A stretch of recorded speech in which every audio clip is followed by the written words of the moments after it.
గవర్నర్లకు విచక్షణ అధికారం, ఆర్థిక బిల్లులను కూడా అడ్డుకోవచ్చు. ఇది సమస్యాత్మక అంశమని సుప్రీం అభిప్రాయం అంట. గవర్నర్ అధికారాలపై సుప్రీంకోర్టు కీలక వ్యాఖ్యలు చేసింది.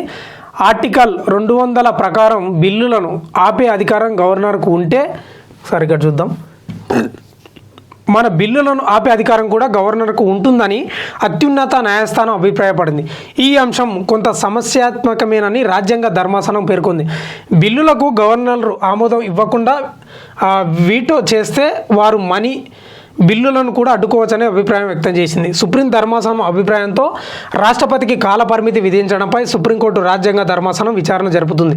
బిల్లులను 3 నెలల గడువులోగా గవర్నర్లు రాష్ట్రపతి ఆమోదించాలంటూ గతంలో జస్టిస్ పార్థివాలా ధర్మాసనం ఇచ్చిన తీర్పుపై దుమారం రేగింది. దీంతో రాష్ట్రపతి ద్రౌపది ముర్ము 12 సందేహాలను లేవనెత్తారు. రాజ్యాంగంలో లేని అధికారాలపై సుప్రీంకోర్టు తీర్పులు ఎలా ఇవ్వగలదని అపెక్స్ కోర్టుకు 12 ప్రశ్నలతో రాష్ట్రపతి ద్రౌపది ముర్ము లేఖ రాశారు. ఈ నేపథ్యంలో సిజేఐ బిఆర్ గవాయ్, న్యాయమూర్తులు సూర్యకాంత్, విక్రమ్నాథ్, పిఎస్ నరసింహ, ఏఎస్ చందూకర్తో కూడిన ధర్మాసనం, రాజ్యాంగ ధర్మాసనం మంగళవారం నాడు విచారణ జరుపుతుందంట. అది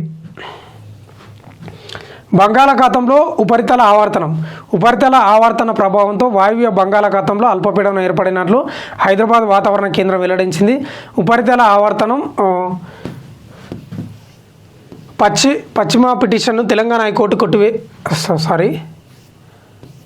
వాయువ్య దిశలో కదిలి ఉత్తర ఒడిశా, దాని సమీపంలోని ఛత్తీస్గఢ్ల మీదుగా కదిలే అవకాశం ఉందని పేర్కొంది. రాబోయే 2 రోజుల్లో అల్పపీడనం మరింత బలపడే అవకాశం ఉందని వివరించింది. తెలంగాణతో పాటు ఆంధ్రప్రదేశ్లో భారీ వర్షాలు కురుస్తున్నాయి. శ్రీకాకుళం, విజయనగరం, అనకాపల్లి, విశాఖ, అల్లూరి జిల్లాలో అతి భారీ వర్షాలు కురవనున్నాయి. కాకినాడ, పోలవరం, ఏలూరులో భారీ వర్షాలు, ఉత్తర కోస్తాలో భారీ వర్షాలు కురిసే అవకాశం ఉందని వాతావరణ శాఖ పేర్కొందంట. చాలా జాగ్రత్త ఉండాలి.